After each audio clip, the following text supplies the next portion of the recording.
आज फिर हम अ, महाशिवपुराण की यात्रा में आगे आगे बढ़ते हैं। आज ये विदेश्वर संहिता का 16वां अध्याय मुझे पढ़ना है। और आइए, ये अध्याय थोड़े थोड़े लंबे हैं और कई कई चीजें हैं। तो जितना जो जहाँ जरूरत होगी वहाँ मैं उसका व्याख्या करूंगी, नहीं तो मैं पढ़ती रहूंगी। आप सब भी फॉलो करें। अगर आपके पास ये गीता प्रेस की संक्षिप्त महाशिव शिव पुराण है तो ये विदेश्वर संहिता और अध्याय 16वां है। जय गुरु जी, उनकी कृपा के बिना कुछ भी नहीं पॉसिबल है। मतलब आपके कहते हैं वाक्य या आपका सुर या आपके शब्द भी बाहर नहीं निकल सकते। तो उनका उनका उनकी आज्ञा से और उनके हुक्म से और उनका आशीर्वाद लेते हुए ओम नमः शिवाय। शिव जी सदा सहाय। ओम नमः शिवाय। गुरु जी सदा सहाय। जय गुरु जी। और कोई त्रुटि हो तो क्षमा करें गुरु जी और संगत जी, आप सब भी। मैं पढ़ा अपना पाठन शुरू करती हूँ। 16वां अध्याय और इसका शीर्षक है पृथ्वी आदि से निर्मित देव प्रतिमाओं की पूजन की विधि। जो कि मिट्टी से, जो बहुत ही शुद्ध मिट्टी होती है, उसको लेकर के जो देव की प्रतिमाएं हाथों से बनाते हैं। बचपन से हम सब बनाते थे, मुझे याद है।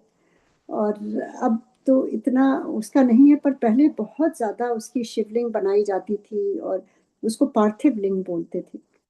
तो निर्मित उसी से देव प्रतिमाओं के पूजन की विधि, कैसे उनकी पूजा करनी चाहिए। क्योंकि देखिए, सब कुछ तो मिट्टी से ही आता है। हमारा शरीर भी उसी 5 धातुओं से बना है और मिट्टी में ही उसी में लीन हो जाता है। तो ये बहुत प्योर मानते हैं मिट्टी को।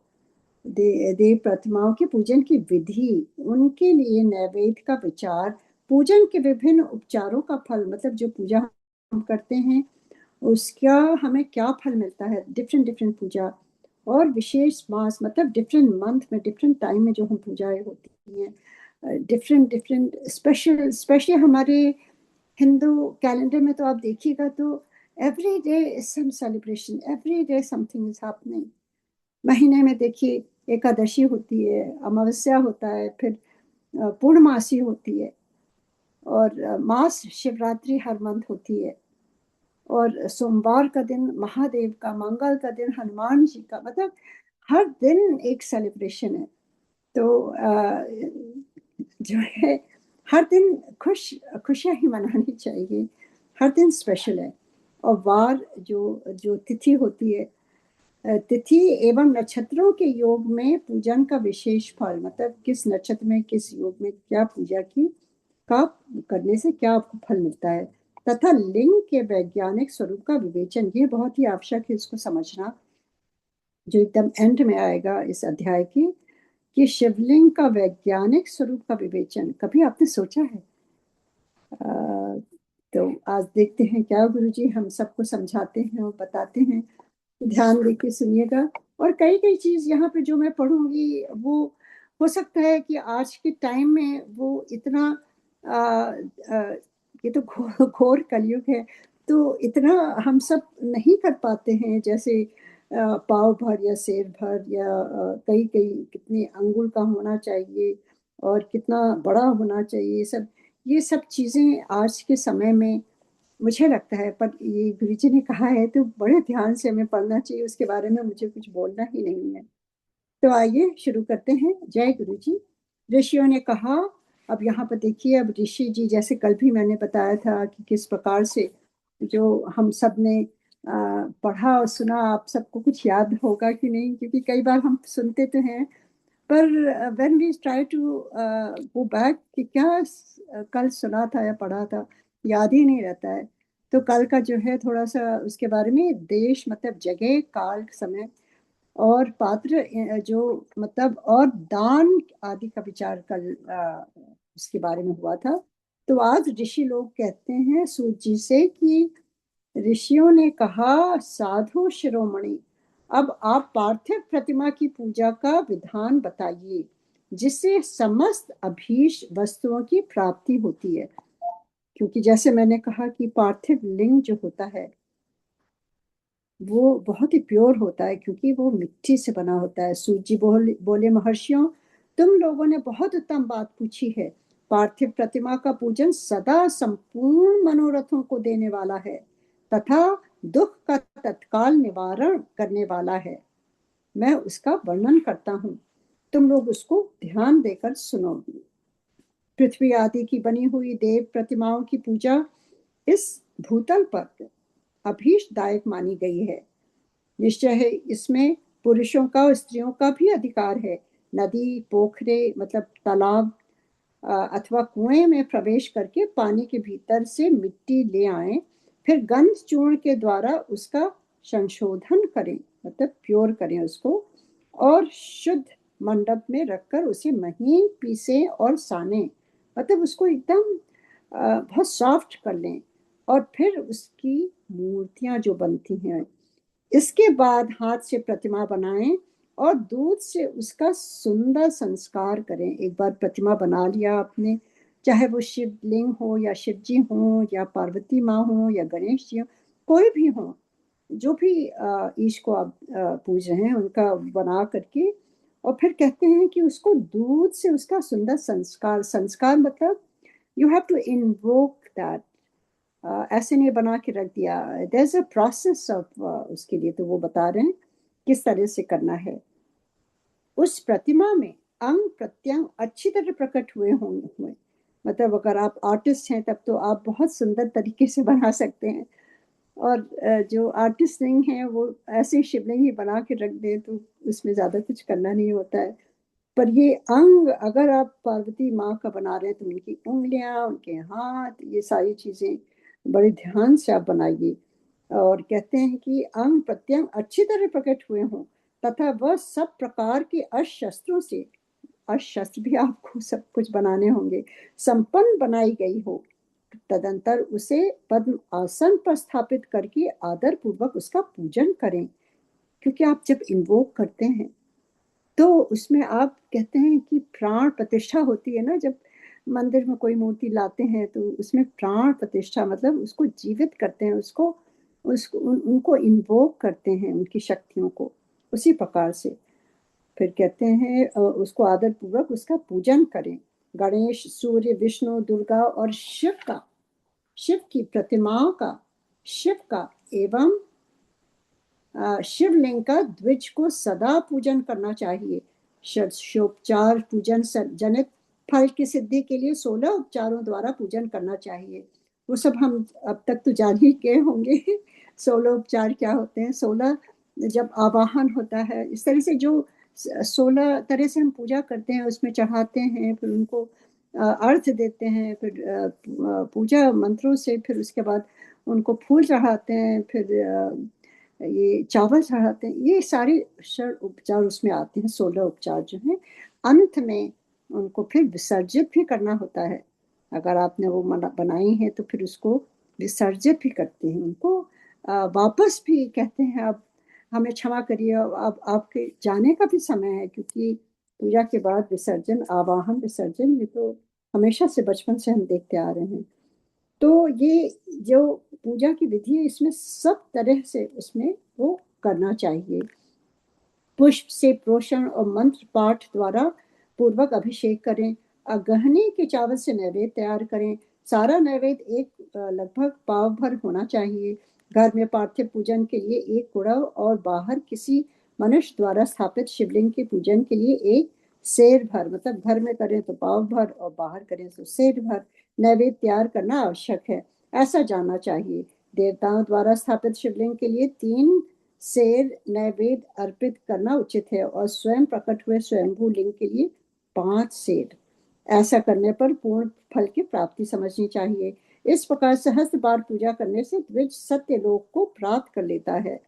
12 अंगुल चौड़ा इससे दूना और 1 अंगुल अधिक अर्थात 25 अंगुल लंबा तथा 15 अंगुल चौड़ा जो लोहे या लकड़ी का बना हुआ पात्र होता है उसे विद्वान पुरुष शिव कहते हैं। उसका 8वां भाग प्रस कहलाता है, जो 4 कुड़व के बराबर माना गया है। मनुष्य द्वारा स्थापित शिवलिंग के लिए 10 प्रस्थ, ऋषियों द्वारा स्थापित शिवलिंग के लिए 100 प्रस्थ और स्वयंभू शिवलिंग के लिए 1 सहस्त्र प्रस्थ नैवेद्य निवेदन किया जाए, तथा जल, तैल आदि एवं गंध द्रव्यों की भी यथा योग मात्रा रखी जाए, तो वह उन शिवलिंगों की महापूजा बताई जाती है। देवता का अभिषेक करने से आत्म शुद्धि होती है, गंध से पुण्य की प्राप्ति होती है, नैवेद्य लगाने से आयु बढ़ती है और तृप्ति होती है, धूप निवेदन करने से धन की प्राप्ति होती है, दीप दिखाने से ज्ञान का उदय होता है, और तांबूल समर्पण मतलब पान समर्पण करने से भोग की उपलब्धि होती है। मतलब ये सारी कुछ जो हम पूजा में यूज करते हैं, आप सब, हम सभी करते हैं, धूप लगाते हैं और गंध के लिए कुछ लगाते हैं, और फिर दीप दिखाते हैं, ये सारी चीजें, पान सुपारी भी होती है, ये सारी चीजें क्या क्या आपको उसकी उपलब्धि होती है उसके बारे में है। इसलिए स्नान आदि 6 उपचारों को यत्न पूर्वक अर्पित करें। नमस्कार और जप, ये दोनों संपूर्ण अभीष्ट फल को देने वाले हैं। इसलिए भोग और मोक्ष की इच्छा रखने वाले लोगों को पूजा के अंत में सदा ही जप और नमस्कार करना चाहिए। तभी हम जब सत्संग में जाते हैं तो पहले जो एक ओंकार बजता है, फिर उसके बाद शब्द बानी होती है और अंत में जप होता है। तो यहाँ पर देखिए कितनी अच्छी तरह समझाया गया है, पूजा के अंत में सदा ही जप और नमस्कार करना चाहिए। मनुष्य को चाहिए कि वह सदा पहले मन से पूजा करके फिर उन उन उपचारों से करे। देवताओं की पूजा से उन उन देवताओं के लोकों की प्राप्ति होती है, तथा उनके अवान्तर लोक में भी यथेष्ट भोग की वस्तुएं उपलब्ध होती हैं। अब मैं देव पूजा से प्राप्त होने वाले विशेष फलों का वर्णन करता हूँ। द्विजो, तुम लोग श्रद्धा पूर्वक सुनो। विघ्नराज गणेश की पूजा से भूलोक में उत्तम अभीष्ट वस्तु की प्राप्ति होती है। वो हम सब जानते हैं कि पूजा में, तो ये शिव पुराण में कितनी बार पढ़ चुके हैं कि पार्वती माँ ने किस प्रकार से शिव जी से कहा कि मेरे पुत्र को, ये अब ये गजानन है, उनका सर काट करके जो वो हुआ था एपिसोड, और फिर वो उनका सर लगा दिया था हाथी का, तो कहते हैं कि ये इनकी पूजा सर्वश्रेष्ठ होगी, सारे देवी देवताओं की पूजा के से पहले होगी, तभी आपकी पूजा सफल होगी। तो महादेव ने तथास्तु कहा और उनको ये आशीर्वाद दे दिया, और उनको कहा कि ये विघ्न विनाशक हैं, और कोई भी पूजा में विघ्न ना आए, इसलिए सबसे पहले उनकी पूजा होती है। और हम सब भी कोई कार्य करते हैं तो सबसे पहले गणेश जी की पूजा होती है, क्योंकि ये तो महादेव ने कहा है, वो उनके पुत्र हैं, तो ये तो पूरा परिवार है उनका। तो हर चीजें एक कड़ी सी जुड़ी हुई हैं यहाँ पर। तो ये अब कहते हैं कि विघ्न राज गणेश की पूजा से भूलोक में उत्तम अभीष्ट वस्तु की प्राप्ति होती है। शुक्रवार को, श्रावण और भाद्रपद मासों के शुक्ल पक्ष की चतुर्थी को और पौष मास में शतभिषा नक्षत्र के आने पर विधि पूर्वक गणेश जी की पूजा करनी चाहिए। 100 या सहस्त्र दिनों में 100 या सहस्त्र बार पूजा करें। देवता और अग्नि में श्रद्धा रखते हुए किया जाने वाला उनका नित्य पूजन मनुष्यों को पुत्र एवं अभीष्ट वस्तु प्रदान करता है। तो मतलब देखिए अग्नि का कितना बड़ा यहाँ पर महत्व है। अग्नि तो हम सब पूजा में हमेशा जलाते हैं। देखिए गुरु जी के सामने भी ये अखंड ज्योत जलती है, और ये 2007 से जल रही है गुरु जी के सामने। और हम आपकी को इस दीपक, इस ज्योत के बारे में बताना चाहते हैं, क्योंकि ये अग्नि के बारे में जो है कि देखिए ये बहुत बड़ा दीपक नहीं है, तो इसको 6-7 घंटे बाद हमें मतलब रिफिल करना पड़ता है। घी घर पर ही बनाया जाता है, शुद्ध घी। और देखिए ये थोड़े समय की बात है, मेरी बेटी की शादी, हम इंडिया नहीं जा पा रहे थे, बीच वाली बेटी की शादी थी, तो यहीं कनाडा ही जाके, उसके पास बहुत ज़्यादा टाइम ऑफ नहीं था, तो 1 हफ्ते ऑफ था, तो फिर यहीं कनाडा वैंकूवर में जाके सारी शॉपिंग हुई। और सुबह जाते थे हम सब, और रात में 9:30 बजे, 11:30 12 बजे लौटते थे। यहाँ से करीब 3 घंटे का सफ़र है, यहाँ से वैनकूवर कार से आप जा सकते हैं। और सारी इंडियन सारी चीज़ें वहाँ बहुत ज़्यादा मिलती हैं, तो चॉइस ज़्यादा है। तो वहाँ हम सुबह यहाँ से निकलते थे करीब 6 साढ़े 6 बजे। और जब में घी डालते थे तो मैं गुरुजी की तरफ और एमपी जी को भी यही ख्याल आता था कि अब ये डाल रहे हैं और ये अखंड जोत कैसे होगी गुरुजी, पता नहीं ये कैसी जलती रहेगी कि नहीं गुरुजी, सॉरी कह के हम निकल जाते थे। और एक रात की बात है कि हम 11:30 12 बज गए थे, मतलब सुबह 6:30 से गए और 12:30, तो कितने घंटे हो गए सोचिए, जहां हम हर 5 घंटे में इसको रिफिल करते हैं। तो जब हम आ रहे थे तो बाहर थोड़ा ये यही दिल में ख्याल आ रहा था। और ये फ्रंट डोर जो है उसमें ग्लास लगे हुए हैं, तो जब हम कहीं भी जाते हैं तो बाहर से वो रोशनी, वो दीपक की लौ दिखाई देती, तो बड़ी खुशी होती है। तो उस दिन जब आ रहे थे तो ये लग रहा था कि आज तो दीपक बुझा होगा, कैसे होगा, यही सोच रहे थे। आप बिलीव नहीं करेंगे, इतनी लौ तेज थी। और जब हम अंदर आए तो उस दीपक में एक बूंद भी घी नहीं था, बिल्कुल घी नहीं था, सूखा दीपक। इतनी लौ तेज कैसे जल सकता है इतने घंटे? ये गुरुजी हैं। ये गुरुजी ने जो मेरा मैंने सोचा होगा कि हम डालते हैं घी तब ये दीपक जलता है, अपने को कर्ता बना दिया। गुरुजी ने समझाया कि ये सब मैं ही करता हूँ,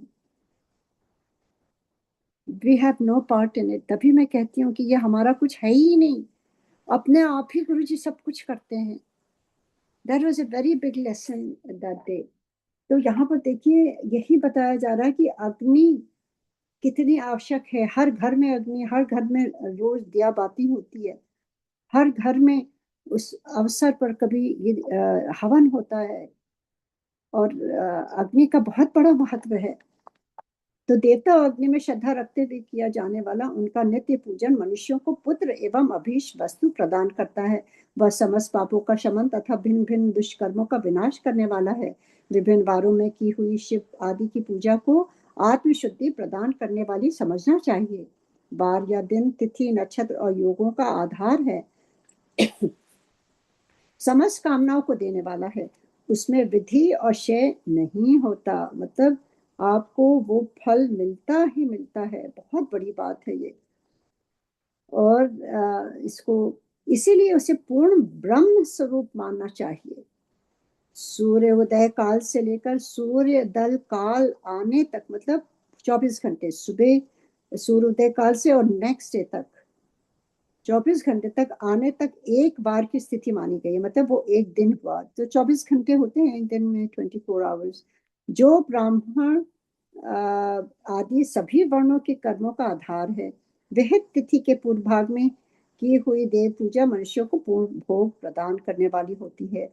यदि मध्य आय के बाद तिथि का मतलब दिन के मध्य, जो मिडल ऑफ द डे, मध्य के बाद तिथि का आरंभ होता है, तो रात्रि युक्त तिथि का पूर्व भाग पितरों के श्राद्ध आदि कर्म के लिए उत्तम बताया जाता है। अब ये श्राद्ध वगैरह ये सब चीजें की किस तिथि में किस समय करना चाहिए, ये सब इसमें है।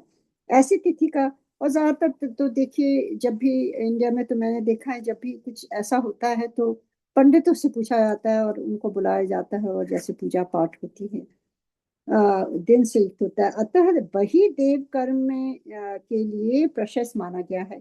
यदि मध्यकाल तक तिथि रहे तो उदय व्यापिनी तिथि को ही देव कार्य में ग्रहण करना चाहिए। मतलब उदय व्यापिनी मतलब जो सुबह सुबह जो तिथि आती है वो उस तिथि में करना चाहिए।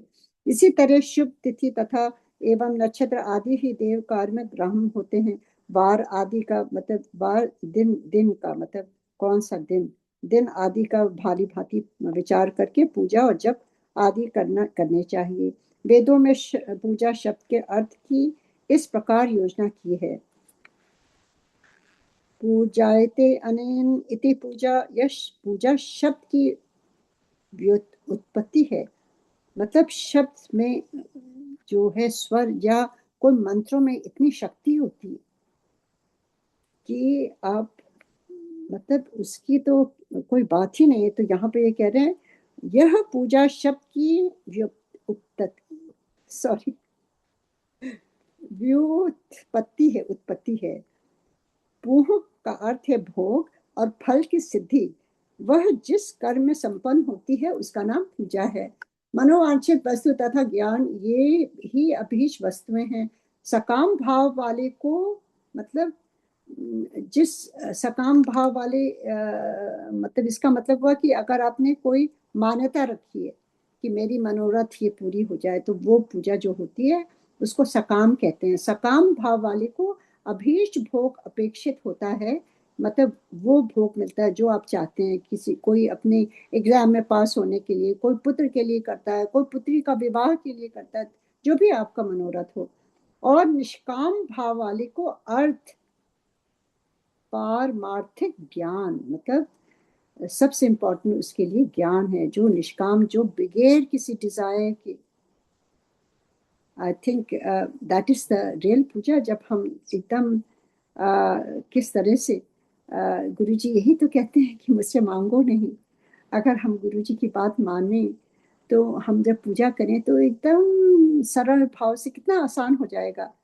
कोई उलझन नहीं होगी, कोई एकदम शांति रहेगी। ऐसा होता है और हो सकता है। तो कहते हैं कि ये दोनों ही पूजा शब्द के अर्थ हैं। इनकी योजना करने से ही पूजा शब्द की सार्थकता है। इस प्रकार लोक और वेद में पूजा शब्द का अर्थ विख्यात है। नित्य और नैमित्तिक कर्म कालांतक कर्म में फल देते हैं, किंतु काम्य कर्म का यदि भलीभांति अनुष्ठान हुआ हो तो यह वह तत्काल फलद होता है। प्रतिदिन एक पक्ष, एक मास और एक वर्ष तक लगातार पूजन करने से उन कर्मों के फल की प्राप्ति होती है। मतलब अगर एक चीज को केवल एक, मैं तो हमेशा कहती हूँ अगर आप कुछ भी सोचें, अगर अच्छी सोच हो आपकी और आप लगातार पॉजिटिव, मतलब ये नहीं कि दूसरा का बिगड़ जाए, मेरा अच्छा हो जाए, उसका नष्ट हो जाए, मुझे मिल जाए, this will be very bad puja, because this is not what God wants. हमारी पूजा है कि सर्वत्र का भला हो। चढ़ती कला तेरे भाने सर्वस्त का भला। हम तो सर्व मंगल मंगल, ये सर्व मंगल, सबका मंगल हो, ये पूजा ही ऐसी शुरू होती है। तो वो सब कभी नेगेटिव होना ही नहीं चाहिए, सबका भला मांगे। कहते हैं अगर एक थॉट आपका आए पॉजिटिव, अगर उसके बारे में ही आप सोचते रहें, वो चीजें होती ही होती हैं। आप ट्राई कर सकते हैं, अगर दिन भर आप एक ही चीज सोचते रहिए वो जरूर होगी। अगर आप किसी फ्रेंड को याद करिए, दिन भर याद करती, उसका फोन आना ही आना है। तो यहाँ पर वही बताया जा रहा है, वॉट एवर यू फोकस, क्योंकि आपकी शक्तियां, आपके आपकी जो ये सब वायरिंग है ब्रेन की, वो सब कॉन्सेंट्रेटेड एक ही चीज पर फोकस करती हैं, वो चीज होती है। क्योंकि हमारा ब्रेन इतना पावरफुल है, हम तो यूज ही नहीं करते हैं। I mean very little part of our brain we use.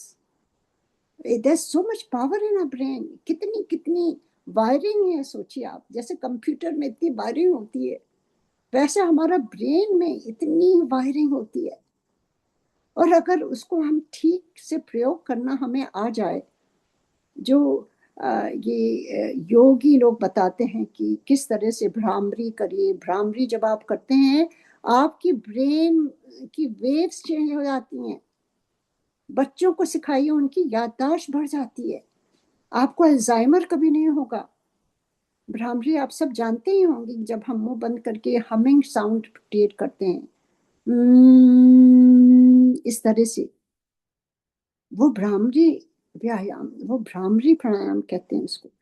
तो ये प्राणायाम भी, ब्रीदिंग एक्सरसाइज भी, हम अपने ब्रेन को ऑक्सीजन दे रहे हैं और उसको एकदम इग्नाइट कर रहे हैं, मतलब उसको एकदम उज्जवल प्रखर कर रहे हैं। ऐसे ही सूर्य देव के सामने जब गायत्री मंत्र करते हैं, उनको जल अर्पित करते हैं, वो वैज्ञानिक है, वो कोई वो नहीं है कि ये सब ऐसे ही चीजें होती हैं। हमारी हमारी जितना भी पूजा में जो भी चीजें हैं वो वैज्ञानिक तरीके से समझाई गई हैं।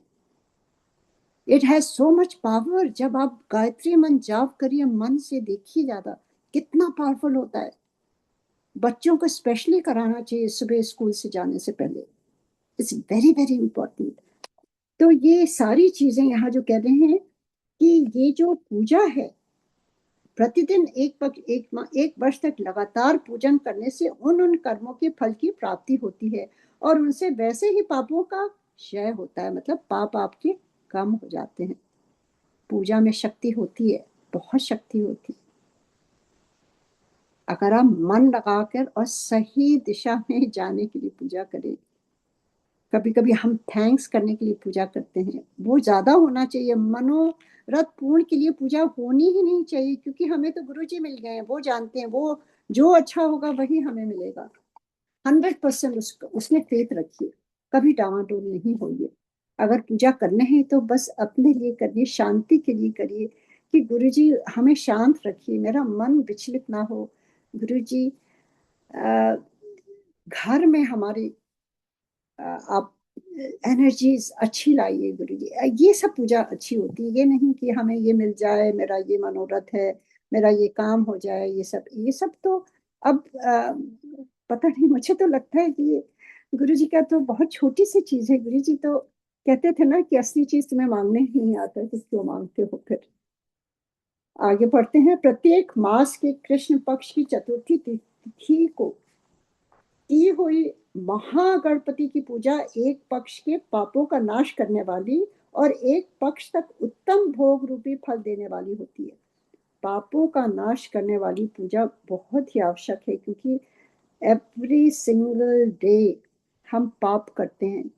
कोई ऐसा इंसान इस कलयुग में नहीं है जो एवरी डे, चाहे वो मानसिक पाप हो, वाचिक पाप हो, चाहे कर्मों वाला हो। ज्यादातर तो हम मानसिक ही करते रहते हैं, दिमाग में ही फालतू उटपटांग सोचते रहते हैं, दूसरों को कोसते रहते हैं, दूसरों से जलन होती है, दूसरों से ईर्ष्या होती है, दूसरों से क्रोध होता है। वो पापी तो है। तो अगर हम ये सब कुछ करने से वो पापों का क्षय हो, ये शिव पुराण सुनने से ही पाप क्षय हो जाते हैं। ये इसमें लिखा हुआ है, कितनी बार पढ़ा है हम सब ने, शुरू में ही लिखा है। शिव पुराण पढ़ने से क्या फल मिलता है, उसमें सबसे पहले यही है कि आपके जितने ही कर्म विकार हैं, जो पाप हैं, वो नष्ट हो जाते हैं, क्षय हो जाते हैं, मतलब कम हो जाते हैं। तभी तो गुरु जी ने कहा है कि कलयुग में हम सब इतने पाप करेंगे, तो उसको हम कैसे संभालेंगे। अब गुरु जी अपना चोला छोड़ गए हैं, वो हम हमारे पाप अपने शरीर में ले लेते थे।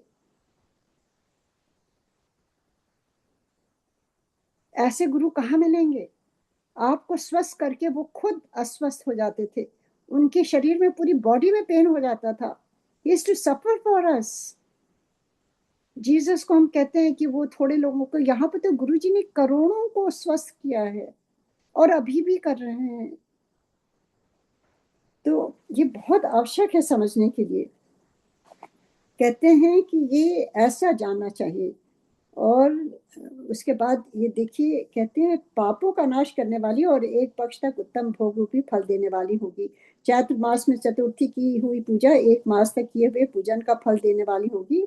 और जब सूर्य सूर्य की पूजा बहुत ही इंपॉर्टेंट है, क्योंकि without light there is nothing there. सूर्य से ही सब उपजता है, अन्न हो, फल हो, सूर्य से ही हमारी देखिए, जब अगर बहुत दिन तक सूर्य का दर्शन ना हो, तब हम लोगों से पूछिए, सियाटल में कभी कभी सूर्य जाड़े में दिखता ही नहीं है, हफ्तों हो जाते हैं। आजकल गुरु जी की कृपा है, जब से ये महासंक्रांति आई है, तब से गुरु जी की कृपा ऐसी हुई है कि हर दिन इतना सुंदर हो रहा है। सूर्य देव की को देखते ही आप खुश हो जाते हैं, ब्राइटनेस आ जाती है आपके माइंड में, आपके घर में, एवरीवेयर यू सो हैप्पी। तो ये कहते हैं सूर्य की पूजा सिंह राशि पर स्थित हो, उस समय भाद्रपद मास की चतुर्थी को की हुई गणेश जी की पूजा 1 वर्ष तक मनोवांछित भोग प्रदान करती है, ऐसा जानना चाहिए। श्रावण मास के रविवार को हस्त नक्षत्र से युक्त सप्तमी तिथि को तथा माघ शुक्ल सप्तशती को भगवान सूर्य का पूजन करना चाहिए। ज्येष्ठ तथा भाद्रपद मासों के बुधवार को श्रवण नक्षत्र से युक्त द्वादशी तिथि को तथा केवल द्वादशी को भी किया हुआ भगवान विष्णु का पूजन अभीष्ट संपत्ति को देने वाला माना गया है। श्रावण मास में की जाने वाली श्री हरि की पूजा अभीष्ट, मनोरथ और आरोग्य प्रदान करने वाली होती है। अंगों एवं उपकरणों से सहित पूर्वोक्त गौ आदि 12 वस्तुओं का दान करने से जिस फल की प्राप्ति होती है उसी को द्वादशी तिथि में आराधना द्वारा श्री विष्णु की तृप्ति करके मनुष्य प्राप्त कर लेता है। जो द्वादशी तिथि को भगवान विष्णु के 12 नामों द्वारा 12 ब्राह्मणों को उपकार पूजन करता है वह उनकी प्रसन्नता प्राप्त कर लेता है। इसी प्रकार संपूर्ण देवताओं के विभिन्न 12 नामों द्वारा किया हुआ 12 ब्राह्मणों का पूजन उन देवताओं को प्रसन्न करने वाला होता है।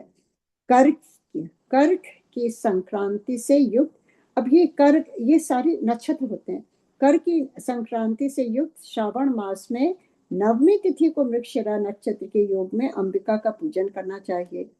तो यहाँ गुरु जी क्षमा करें अगर मैं ये बोल रही हूँ, पर ये कलयुग के लिए देखिए ये नक्षत्र, ये बार, ये वो, मुझे लगता है जिस दिन आपका हृदय निर्मल हो और आप एकदम शांत हो, उस समय आप अगर कोई भी पूजा करेंगे ना, वो गुरु जी ब्लेस करेंगे। क्योंकि पूजा का अर्थ ही क्या है, केवल वो नक्षत्र तो है, ठीक है, पर जब आपका मन ही अशांत हो तब ये सब कैसे आपको हेल्प करेंगे। तो जब तक जो पूजा कर रहा है उसको भी तो शांत रहना चाहिए, उसको भी, उसका भी मन लगना चाहिए पूजा में। जिस दिन मन लग जाए, इसमें कल पढ़ा था ना, जो दिन आप मन से करेंगे वही दिन आपका है। जिस दिन आप मन से पूजा करें, जिस दिन आपका मन प्रसन्न हो, शांत हो, खुशहाल हो, वही दिन आप बैठ के कोई भी पूजा कर सकते हैं। जय गुरु जी। कर की संक्रांति से युक्त श्रावण मास में नवमी तिथि को मृगशिरा नक्षत्र के योग में अंबिका का पूजन करें। वे संपूर्ण मनोवांछित भोगों फलों को देने वाली हैं। ऐश्वर्य की इच्छा रखने वाले पुरुष को उस दिन अवश्य उनकी पूजा करनी चाहिए। अश्विन मास के शुक्ल पक्ष की नवमी तिथि संपूर्ण अभीष्ट फलों को देने वाली है। देखिए, इसलिए मैं कह रही हूँ क्योंकि ये कलयुग में हमारे पास, किसके पास इतना समय है, ना हमें ज्ञान है कौन सी तिथि है, कौन सा नक्षत्र है। हम सब उल्टा सुल्टा कर देंगे और हम क्रेजी हो जाएंगे अगर हम देख करके उसको देखना चाहें कि कौन सा नक्षत्र है, कौन सा ये दिन है। At least I can not do it, क्योंकि मुझे ना ज्ञान है ना कुछ है। मुझे बस ये मालूम है कि जय गुरु जी कहकर आप कुछ भी कर सकते हैं। गुरु जी से डर करके रहें, अपने कर्मों से डर के कर रहे हैं। बस हमारे कर्म सही होने चाहिए और गुरु जी से प्रेम के साथ जो भी हम काम करेंगे, गुरु जी, अगर हमारे भाव अच्छे होंगे, गुरु जी जरूर उसको ब्लेस करते हैं। बस भाव और हमारे कर्म सही होने चाहिए। और कहते हैं उसी दिन मास के कृष्ण पक्षी चतुर्दशी को यदि रविवार पड़ा हो तो उस दिन का महत्व विशेष बढ़ जाता है। उसके साथ ही यदि आर्धा और महायादा सूर्य संक्रांति के युक्त आर्धा का योग हो तो उस युक्त उक्त अवसरों पर की हुई शिव पूजा का विशेष महत्व माना गया है। माघ कृष्ण चतुर्दशी को की हुई शिव जी की पूजा संपूर्ण अभीष्ट फलों को देने वाली है। वह मनुष्यों की आयु बढ़ाती है, मृत्यु कष्ट को दूर हटाती है, समस्त सिद्धियों की प्राप्ति कराती है। ज्येष्ठ मास में कहते हैं चतुर्दशी को यदि महा का योग हो अथवा मार्ग शीर्ष मास में किसी भी तिथि को यदि आधा नक्षत्र हो तो उस अवसर पर विभिन्न वस्तुओं की बनी हुई मूर्ति के रूप में शिव की जो 16 उपचारों से पूजा करता है उस पुण्य आत्मा के चरणों का दर्शन करना चाहिए। मतलब इतना कोई कर ले तो मतलब उस पूर्ण आत्मा के चरणों का तो दर्शन जरूर करना चाहिए, क्योंकि इतना ज्ञान है उनको। भगवान शिव की पूजा मनुष्यों को भोग और मोक्ष देने वाली है। ये तो हम सब जानते हैं ना, मोक्ष केवल शिव जी हमारे गुरु जी के ही हाथ में है। गुरु जी कभी कभी किसी को मोक्ष दे देते थे, मैंने सुना है कितनी बार, जहाँ मैंने मोक्ष दे देता। मतलब इस जीवन के आवागमन से गुरु जी ने पार निकाल दिया। मतलब इस जीवन में ही सारे हमारे कर्म कटा दिए गुरु जी ने, क्योंकि ये जो कर्म रहते हैं उसी के द्वारा ही तो हमें आवागमन का ये चक्कर चलता रहता है। और कर्म तो हम दिन रात बढ़ाते जाते हैं। काटने के लिए जो कहा है गुरु जी ने वो हम काट ही नहीं पाते हैं ना, शिव पुराण सुन पाते हैं ना, समय मिलता है जो सबसे आसान तरीका है काटने का। बल्कि हम बढ़ाते रहते हैं, निंदा चुगली करके, झूठ बोल करके, ईर्ष्या करके, क्रोध करके। ये कर्म ही तो है ना। अगर हम प्रेम से सबसे वार्तालाप करेंगे और प्रेम से रहेंगे, वो तो हो नहीं सकता है, क्योंकि ये तो कलयुग है ना। किसी ने कुछ आपको कहा, बस रिएक्ट हो जाता है, वो बटन दब जाता है। तो every day we are doing it, so वो तो बढ़ता जाता है। हम तो घटाने आए हैं, गुरु जी घटाना चाहते हैं, हम बढ़ा रहे हैं। तो उसकी वजह से हमें ये आवागमन का होता है। और जब जब हम ये सारे इससे परे हो जाते हैं, आई वोंट से वैराग होता है, पर ये इसकी जब हमें हमें आभास होने लगता है, जब इसका ज्ञान होता है या इसके बारे में सोचने लगते हैं हम, तब फिर थोड़ा सा अपने को करेक्ट जब करते हैं। और अगर ज्यादातर अगर हम मौन में रहें तो और भी अच्छा रहेगा, क्योंकि सबसे असली तरीका वही है। क्योंकि हम अपने शब्दों से ही कितने कर्म बढ़ा लेते हैं। गुरु जी तभी तो कहते हैं लंबी लंबी बातें नहीं किया करो फोन पर। फोन उठा करके अपने फ्रेंड्स को सारा इधर का उधर बताना, ये हुआ वो हुआ, उसकी बुराई इसकी, ये सब गुरु जी मना करते थे। तो कहते हैं कि ये बहुत ही आवश्यक है कि आपको अपने ये ये आवागमन का, ये जो कहते हैं शिव जी ही इस पूजा को मनुष्यों को भोग और मोक्ष देने वाली है, उन्हीं की पूजा करने से ऐसा जानना चाहिए। कार्तिक मास में प्रत्येक वार और तिथि आदि में महादेव जी की पूजा का विशेष महत्व है। कार्तिक मास तो आप सब जानते हैं, और श्रावण मास में भी हम सब जानते हैं। ये दो मास तो मुझे मालूम है। माघ मास, अभी जो ये माघ का समय चल रहा है, ये भी बहुत पवित्र है। इसमें ये सूर्य कहते हैं उनकी प्रभा बहुत अच्छी होती है, और उनकी पूजा करने से फल, कुछ कुछ चीजें तो थोड़ा सा मेरे ग्रैंड पेरेंट्स से समझाई हुई हैं। बाकी ये सब मुझे नहीं मालूम। ये महाभद्रा और ये तरह तरह के जो योग है, ये स्थिति है, ये पूजा करने का नक्षत्र जो है, ये बहुत माइन्यूट डिटेल है। ये सब मुझे नहीं मालूम, हो सकता है आप में से बहुतों को पता हो इसके बारे में। कार्तिक मास में प्रत्येक वार और तिथि आदि में महादेव जी की पूजा का विशेष महत्व है। कार्तिक मास आने पर विद्वान पुरुष दान तप होम जप और नियम आदि के द्वारा समस्त देवताओं का षोडशोपचारों से पूजन करें। उस पूजन में देव प्रतिमा ब्राह्मण तथा मंत्रों का उपयोग आवश्यक है। ब्राह्मणों को भोजन कराने से भी यह पूजन कर्म संपन्न होता है। पूजक को चाहिए कि वह कामनाओं को त्याग कर पीड़ा रहित शांत हो। देखिए यही मैं कह रही थी ना, कामनाओं को त्याग कर जब हम पूजा करते हैं और पीड़ा रहित मतलब शांत हो, देव आराधन में तत्पर रहें, ये बहुत ही आवश्यक है। कि कार्तिक मास में देवताओं का यजन पूजन समस्त भोगों को देने वाला, व्याधियों को हर लेने वाला तथा भूतों ग्रहों को विनाश करने वाला है। कार्तिक मास के रविवार को भगवान सूर्य की पूजा करने और तेल तथा सूती वस्त्र देने से मनुष्यों के कोढ़ आदि रोगों का नाश होता है। ये काली मिर्च वस्त्र और खीरा आदि का दान और ब्राह्मणों की प्रतिष्ठा करने से क्षय के रोग का नाश होता है। दीप और सरसों के दान से मिर्गी का रोग मिट जाता है। कृतिका नक्षत्र से युक्त सोमवारों को किया हुआ शिव जी का पूजन मनुष्यों के महान दारिद्र्य को मिटाने वाला और संपूर्ण संपत्तियों को देने वाला है।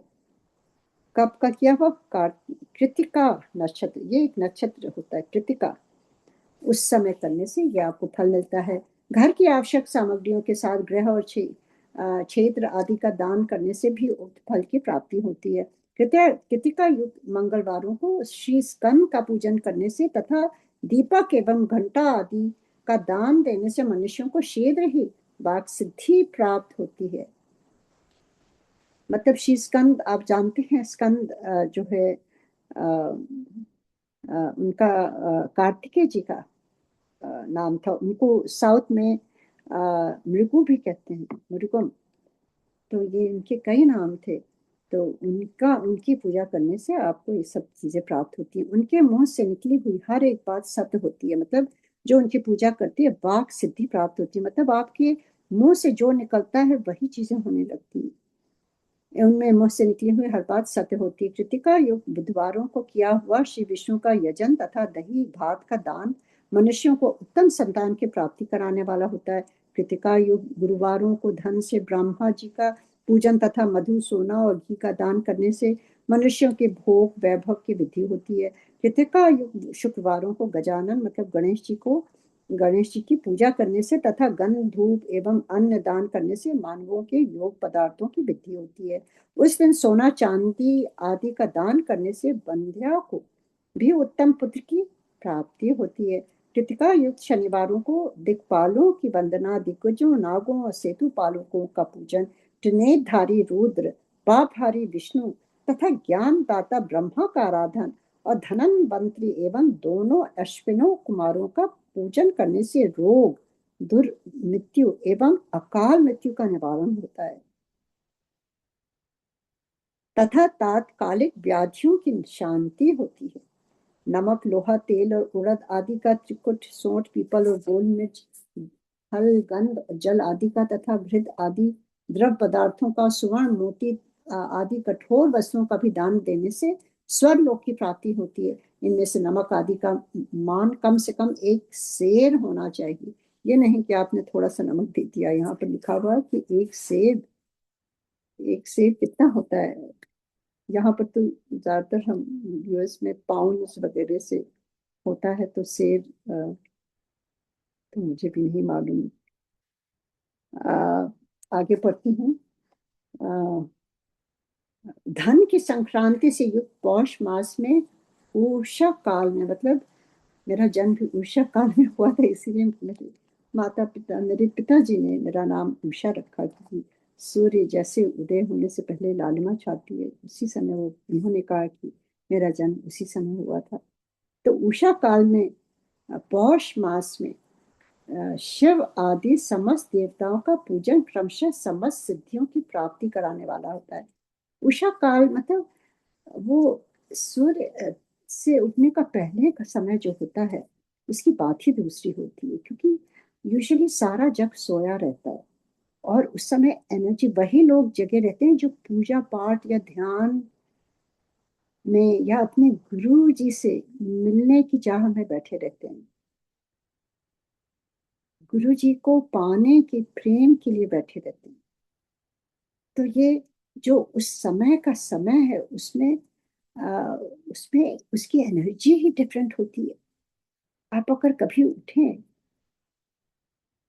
तो आप देखिएगा, अगर ईस्ट की तरफ जिधर सूर्य उगता है उधर करके बैठ करके आप ध्यान करिए, आपका ध्यान इतना बढ़िया होगा ना। और जैसे जैसे लालिमा छाएगी ना, you can feel it even if your eyes are closed. तो उस समय गुरुजी ने क्या कहा था कि जब तू ध्यान में बैठेगी तब तू मेरे से बात कर सकती है। तो गुरुजी ने ऑलरेडी मेरे मुझे 1 to 1 कहा है कि the only way to connect to my guru is only through ध्यान। सो उन्होंने कह दिया तो अपने आप ही वो उठा भी देते हैं। कैसे होता है? तो वो उषा काल is very important if you want to go deep into the your spiritual journey, क्योंकि दिन भर तो हम इधर उधर की बातें, एनर्जी एकदम डिप्लीट हो जाती है। शाम तक क्यों हम थक जाते हैं? नॉट दैट हम बहुत काम कर रहे हैं, इतनी एनर्जी से इंटरेक्शन होता है हमारी सोल का और सब कुछ की छाप लग जाती है। शाम तक एकदम थक जाती है soul. We can feel it through our body. और उस समय अगर आप if you want to take a little shower और wash your face and hands, पैरों को आप धो दीजिए. उसके बाद आप चुपचाप अगर 5 मिनट भी बैठेंगे ना, you can feel the energy coming back. You can feel everything is so beautiful. एक दो जो भी आपको शब्द सुनना है, फिर आप सो जाइए, गुरु जी के याद में सो जाइए. I mean, these are the things that really helps our soul connect to divinity or Guruji. It's a blessed time. और ये बहुत यहाँ पर भी जैसे बताया गया कैसे उषा काल में ये सब करने से कितनी सिद्धियां कराने वाला होता है. तभी गुरुजी ने कहा था इस पूजन में अगहने के चावल से तैयार किए गए हविष का नैवेद्य उत्तम बताया गया है. पौष मास में नाना प्रकार के अन्न का नैवेद्य विशेष महत्व है. मार्गशीर्ष मास में केवल अन्न का दान करने से मनुष्यों की संपूर्ण अभीष्ट फलों की प्राप्ति हो जाती है. मार्गशीर्ष मास में अन्न का दान करने वाले मनुष्य के सारे पाप नष्ट हो जाते हैं. वह अभीष्ट सिद्धि, आरोग्य, धर्म, वेद का सम्यक ज्ञान, उत्तम अनुष्ठान का फल, इहलोक और परलोक में महान भोग, अंत में सनातन योग मोक्ष तथा वेदांत ज्ञान की सिद्धि प्राप्त कर लेता है. जो भोग की इच्छा रखने वाला है वह मनुष्य मार्गशीर्ष मास आने पर कम से कम 3 दिन भी उषा काल में अवश्य देवताओं की पूजन करे और पौष मास में पूजन से खाली न जाने दे. उषा काल से लेकर संगम काल तक की पौष मास में पूजन का विशेष महत्व बताया गया है.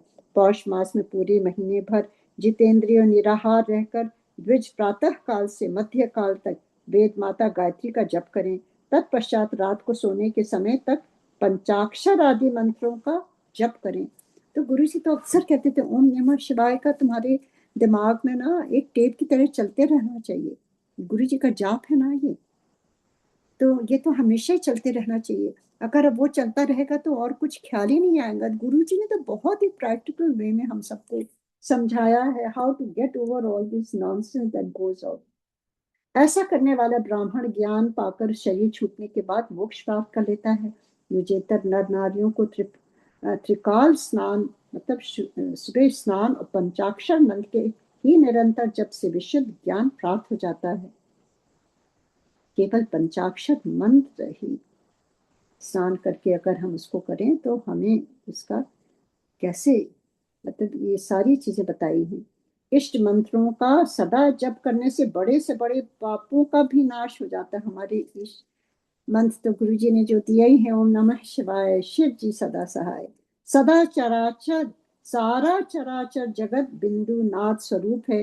बिंदु शक्ति है और नाथ शिव. सोचिए इस तरह वह यह जगत शिव शक्ति स्वरूप ही है. चारों तरफ हर चीज में शिव शक्ति ही है. सब कुछ नाथ बिंदु का और बिंदु इस जगत का आधार है. ये बिंदु और नाथ शक्ति और शिव संपूर्ण जगत के आधार रूप से स्थित हैं. बिंदु और नाथ से युक्त सब कुछ शिव स्वरूप है क्योंकि वही सबका आधार है.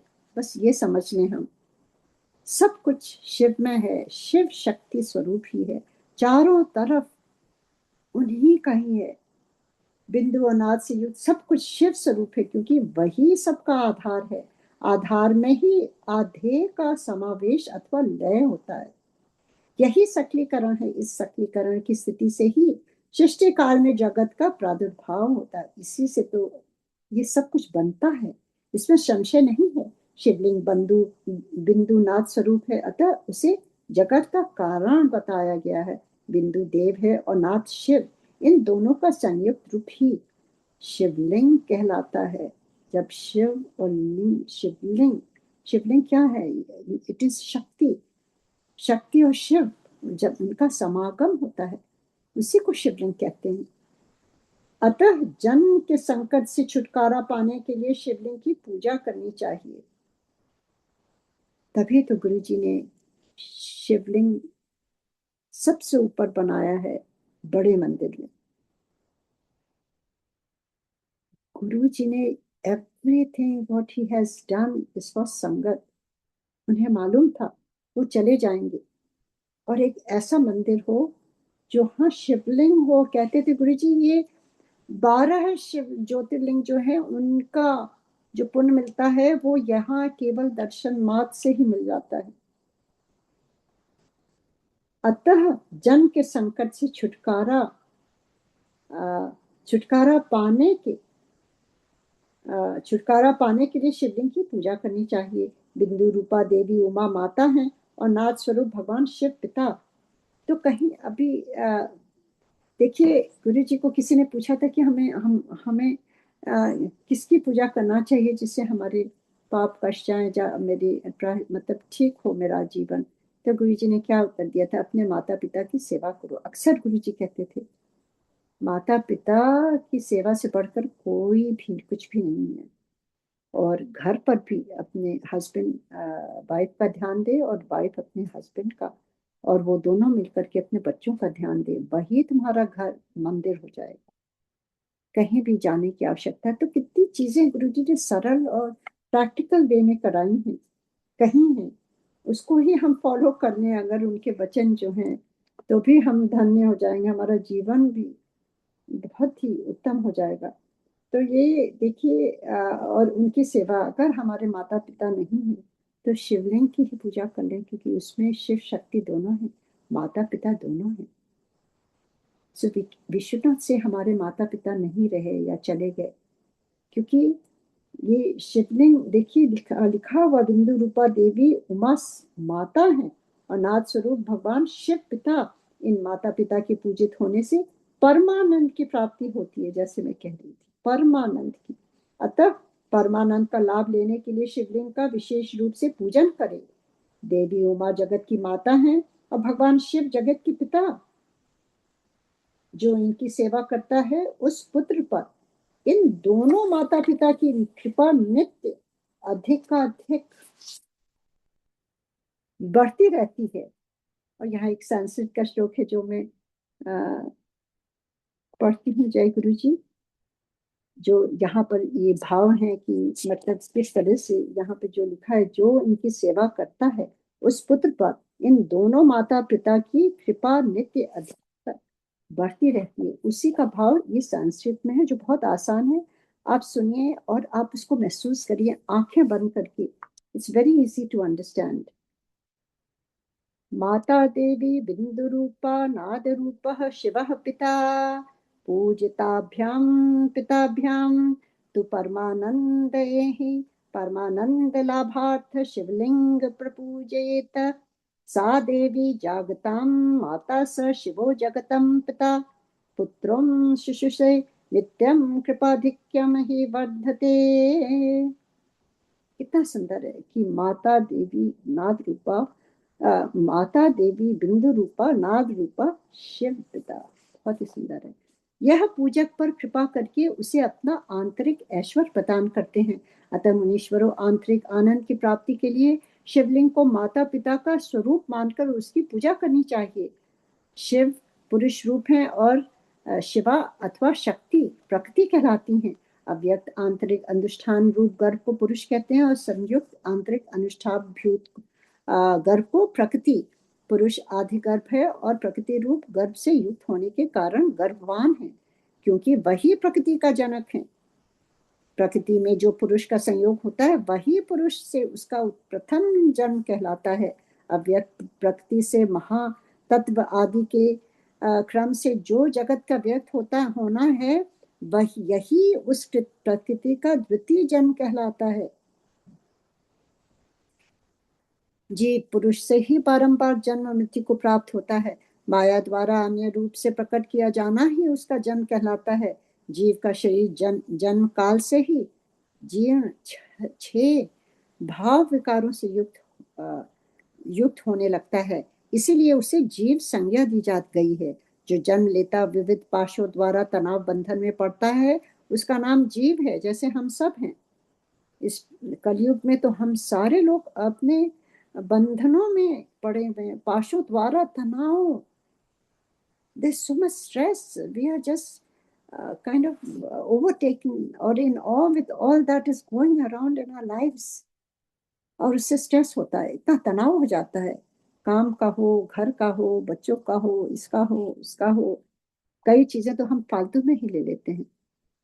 उसका नाम जीव है। जन्म और बंधन जीव शब्द का अर्थ ही है। अतः जन्म मृत्यु रूपी बंधन की निवृत्ति के लिए जन्म के अधिष्ठान भूत मातृ पिता स्वरूप शिवलिंग का पूजन करना चाहिए। इसको तो अंडरलाइन करके we should remember that every single day, कि जन्म मृत्यु के बंधन से जो हमें निवृत्ति होती है, जो हम उससे हटते हैं, वो माता पिता स्वरूप शिवलिंग का पूजन करने से। गाय का दूध, गाय का दही और गाय का घी, इन तीनों को पूजन के लिए शहद और शक्कर के साथ पृथक पृथक भी रखें और इन सबको मिलाकर सम्मिलित रूप से पंचामृत जो 5 चीजों को हम बनाते हैं मिला करके उसको तैयार कर लें। इनके द्वारा शिवलिंग का अभिषेक एवं स्नान कराएं। फिर गाय के दूध और अन्न के मेल से नैवेद्य तैयार करके प्रणाम मंत्र के उच्चारण पूर्वक उसे भगवान शिव को अर्पित करें। तो यहाँ बताया जा रहा है किस तरह से शिवलिंग की पूजा करनी है। शिव जी की पूजा करने के लिए ये बहुत आवश्यक है, पंचामृत से उनको स्नान कराएं और अर्पित करें। और क्या बोले? प्रणाम मंत्र के। और प्रणाम मंत्र अगर आप सबको भूल गए हो या ना मालूम हो किसी को, तो प्रणाम मंत्र जो है वो that is the primordial sound, first sound, that is Om, ओमकार का जप, जो गुरु जी के बॉडी से हमेशा निकलता रहता था, एक हमिंग साउंड से ओम। So basically, we should know how to recite the Omkar, which we all can learn. There's so much that we can learn from different things. तो ये प्रणाम मंत्र का उच्चारण बहुत इंपॉर्टेंट है।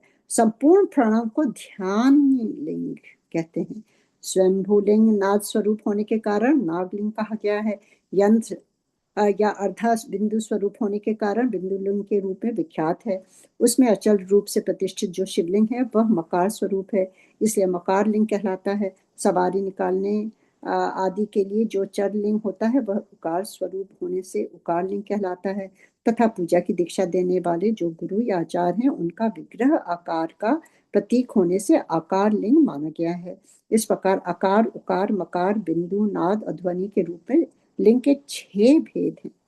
इन 6 लिंगों की नित्य पूजा करने से साधक जीवन मुक्त हो जाता है, इसमें संशय नहीं है। जय गुरु जी। ओम नमः शिवाय। शिव जी सदा सहाय। ओम नमः शिवाय। गुरु जी सदा सहाय। और यहाँ पर अध्याय 16वां समाप्त होता है और इसी से हमारे आज की हिंदी की का पाठन भी समाप्त होता है। और बहुत ही सुंदर है, स्पेशली ये जो आखिरी वाला जो है, जो शिवलिंग के बारे में है और किस प्रकार से माता पार्वती और पिता वो शक्ति हैं और शिव हमारे पिता हैं, जो आप सब जानते हैं कि वो शिव हैं और वो शक्ति हैं और उनके मिलन से ही ये सारा संसार चलता है और उनकी वजह से ही। और कभी ये ना सोचें कि हमारे माता पिता नहीं हैं या चल बसे हैं, क्योंकि अगर हम शिवलिंग की पूजा करते हैं तो हमारे माता पिता वही हैं, वही हमें ब्लेस करते हैं। और किस प्रकार से हमें उनकी पूजा करनी चाहिए, कैसे हमें पंचामृत बना करके उस पर चढ़ाना चाहिए और चढ़ाते समय हमें क्या उच्चारण करना है, केवल ओमकार का उच्चारण करना है, प्रणव मंत्र का। और उन्हीं को पूजें और उनको अपने माता पिता समझें, उनकी सेवा करें और सारे बंधन उसी से कट जाते हैं। शिव और शक्ति की पूजा से बढ़ के कुछ भी नहीं है। माता भी हैं, जगत जननी भी हैं और पिता महादेव हैं और गुरु जी तो हमारे फादर ही है ना, वो हमारे पिता हैं हम सबके और वो हमेशा गाइड करते हैं। ये बात अलग है कि कभी हम सुन नहीं पाते हैं, सुनने की कोशिश करिए तो आप समझ जाएंगे गुरु जी क्या चाहते हैं। उसके लिए थोड़ी सी मेहनत, बस मैं ये कहूँगी कि थोड़ा सा समय निकाल करके आप सुबह अगर उठ पाए 5 ही मिनट चाहे बैठ जाएं, चुपचाप बैठ जाए। नहाना धोना कुछ नहीं है, ऐसे ही चुपचाप बैठ जाइए अपने बिस्तर में ही, ठंड में या कहाँ आप निकलेंगे तो चुपचाप वहीं बैठ जाइए और आंखें मूंद करके बस उनका ध्यान करिए। आप देखेंगे आपकी कितना ब्यूटीफुल डे होगा उस दिन। तो धीरे धीरे ये अभ्यास करते करते, क्योंकि अगर हम इस पथ पर चल रहे हैं तो गुरु जी से निकटता किस प्रकार हम बना सकते हैं और किस प्रकार हम उनसे डायरेक्ट कनेक्शन बना सकते हैं, उनसे बातें भी कर सकते हैं, उनकी बातें भी सुन सकते हैं। कभी कभी आती हैं आवाजें आपके कान में, ये कोई इस नहीं है, this is not science, it happens, it all depends on him, it's nothing to do with us, it's all him.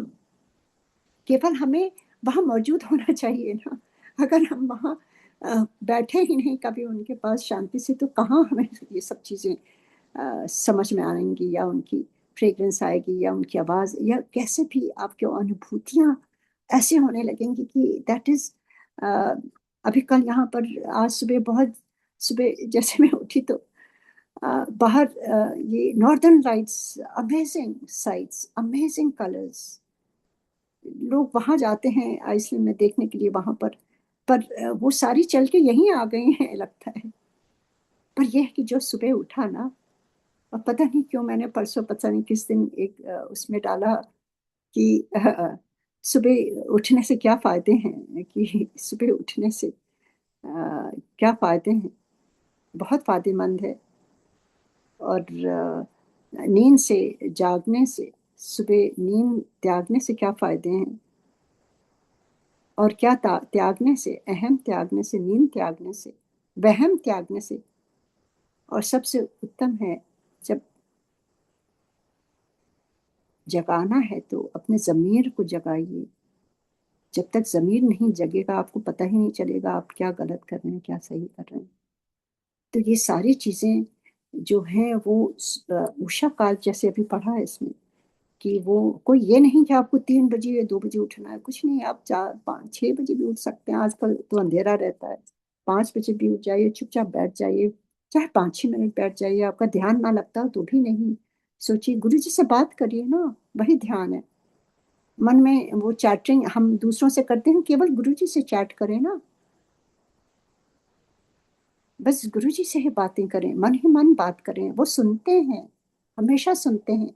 उनका, उन्होंने स्वरूप दिया मुझे, वो कहा ये मेरा स्वरूप है, इससे तू बात किया कर, इसको टेलीफोन की तरह यूज कर। I didn't understand anything, but it happened, it has happened so many times, it's still happening.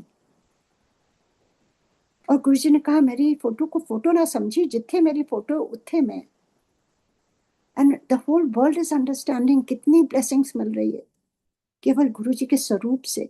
Whatever he has sent, said, it is truth, and that is happening, and the whole world is experiencing. The whole world is experiencing. हम सब देख रहे हैं इस जीवन काल में गुरु जी का ये जो उनका कहा हुआ है वो सत्य, सब कुछ वैसे ही हो रहा है, वो कहीं नहीं गए हैं, उनकी शक्ति अभी भी वैसे ही है। अगर घर को भी आप वहीं बैठे बैठे भी आप अगर उनको फॉलो करें, या जैसा गुरु जी चाहते हैं वैसा उसी हिसाब से हम रहन सहन करें, और थोड़ा सा समय उनके लिए निकालें और साथ बैठें गुरु जी को, फ्रेंड के बजाय गुरु जी से ही चैट करें। फ्रेंड्स के साथ तो इतने लड़ाई झगड़े हो जाते हैं, और मिसअंडरस्टैंडिंग हो जाती है, बातचीत करना बंद कर देते हैं, कभी ये कभी वो, कभी ईर्ष्या, कभी द्वेष, कभी क्रोध, ये सारी चीजें लाइक अ पैकेज। पर गुरु जी के साथ तो केवल प्रेम प्रेम प्रेम और ब्लेसिंग्स, दैट्स ऑल। तो what would we prefer to spend time with? So you have to analyze that and experience it yourself. और गुरु ji, thank you so much गुरु जी। ओम नमः शिवाय। शिव जी सदा सहाय। ओम नमः शिवाय। गुरु जी सदा सहाय। गुरु जी सबका कल्याण करिए। हम सब बच्चे नादान हैं, हमेशा रोज अपने कर्म बिगाड़ लेते हैं गुरु जी, आप समझाते हैं फिर भी नहीं समझ पाते। गुरु जी क्षमा करिए गुरु जी, एवरी नाइट क्षमा क्षमा क्षमा। और every night we try to say the same thing guru ji, we will follow you, और गलतियों को माफ करें और बुद्धि दें, और हम सबको हाथ पकड़ के सही रास्ता दिखाएं गुरु जी। अब आप मिल गए हैं, और क्या चाहिए गुरु जी, आप ही सब कुछ हैं, माता पिता शिव शिवा, सारी शक्ति सब कुछ शिव शक्ति, सब कुछ आप हैं गुरु जी। और हमारे माता पिता तो नहीं रहे, पर आज बहुत अच्छी तरह से आपने समझाया कि माता पिता शिव शक्ति ही हैं, उन्हीं की पूजा करो, शिवलिंग रूप में पूजा करो। जैसे हम माता पिता की सेवा करते थे, वैसे हम शिवलिंग की पूजा करें और सोचें ये माता पिता की ही सेवा कर रहे हैं। और माता पिता, आप, पार्वती माँ, इससे बढ़ के कोई है ही नहीं है, इस यहाँ शिव पुराण में लिखा हुआ है। तो बहुत बड़ी अंडरस्टैंडिंग है। आज कितनी चीजें नई गुरु जी ने सिखाई हैं। गुरु जी बस फॉलो कराते रहें, दिमाग शांत रखें। Thank you so much. अब हम मंत्र जाप करेंगे और फिर आरती करेंगे। बने रहिएगा। जय गुरु जी, जय guru ji. Thank you so much.